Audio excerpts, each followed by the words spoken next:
5 seconds.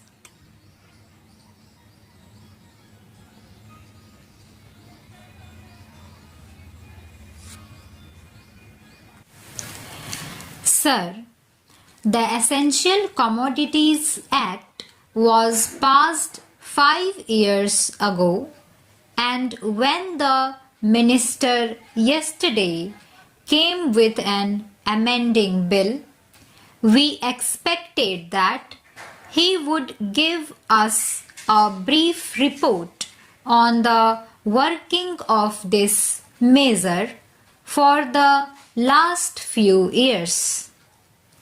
But unfortunately, we are kept in the dark in regard to the exact working of the Act and the nature of the difficulties the minister is facing. Sir, as far as I know, many of the provisions of this enactment have been observed more in violation by his agents at the state level. The food minister may be very earnest, may be very able, and may be very anxious to see that the various provisions of the Act are implemented in the most effective manner at the state level, but unfortunately, his agents at the state level are not equally enthusiastic or equally anxious to observe the provisions of this enactment. The most important objectives of this enactment are to control the supply and distribution of commodities and to maintain a stable price level. In regard to both these aspects, I am afraid that the government has failed to realize the objectives in view.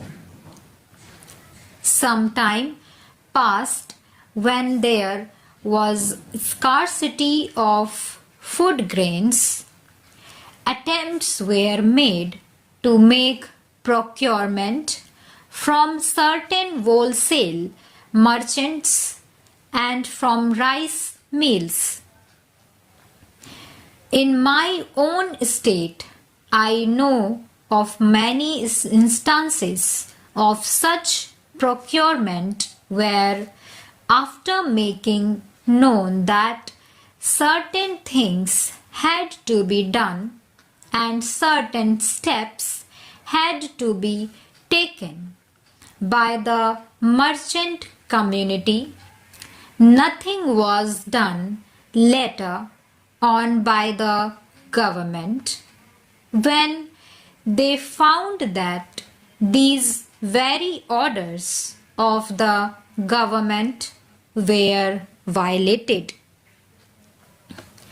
As a result of the violations, there was a consequent rise in the price of food grains. In respect of other commodities like iron and steel, paper, etc., we see a lot of speculative activities, but the provisions of the Act have not been brought to bear on them. Perhaps no case of prosecution was launched against those people who contravened the various provisions of the Act. We are interested to know in how many cases the government have taken steps to prosecute individuals who have violated the various sections of the Act. The minister said that the powers under the Act were not adequate.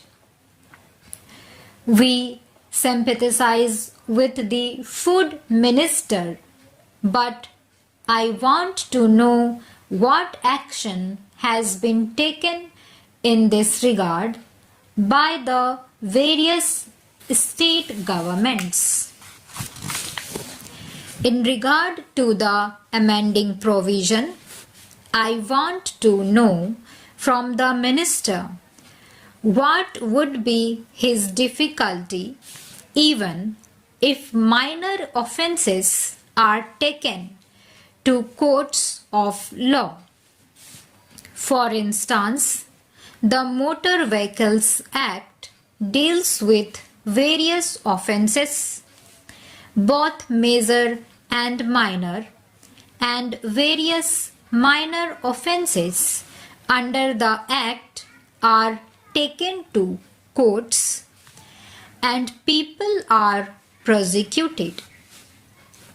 What is the difficulty in taking these cases of a minor nature to courts of law? There the people will have some safety that they will get a hearing, and if the offences are really offences, then they would be prosecuted. Otherwise, they will be acquitted.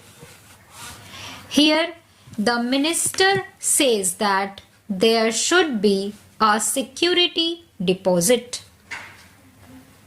If there is a violation of a particular provision of the enactment, then the executive authority will have the power either to confiscate a part of the amount or the whole of the amount.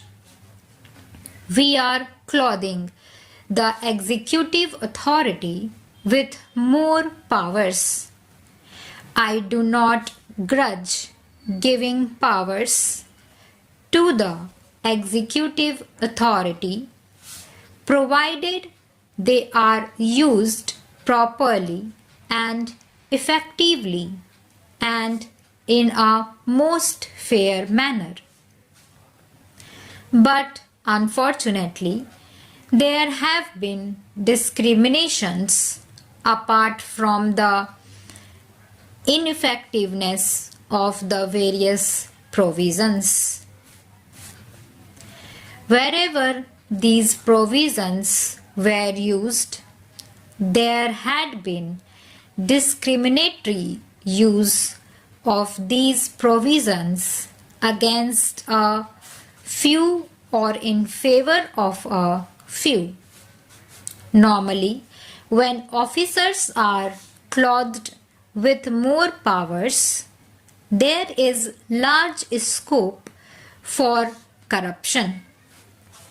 I feel that it would be desirable to avoid such malpractices, and it would be desirable, I think, that even for minor offences, the parties should have a chance to defend their actions.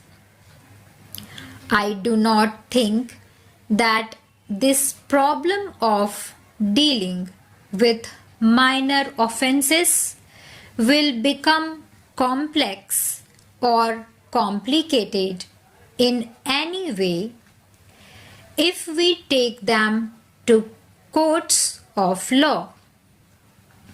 I want a reply from the minister in what way he is suffering from a handicap in dealing with minor offences or offences of a technical nature. The honorable member made the point that even if this thing was acceptable to the House, he did not know what amount would be demanded as security. So, the minister should tell us what amount is normally expected from a licensee in all cases and what the offences are which are of a technical or minor nature which he has in view.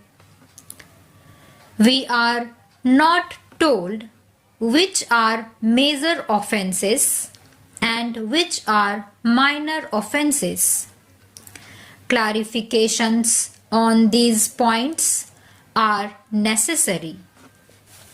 I wish that the act which came into effect long ago was implemented properly.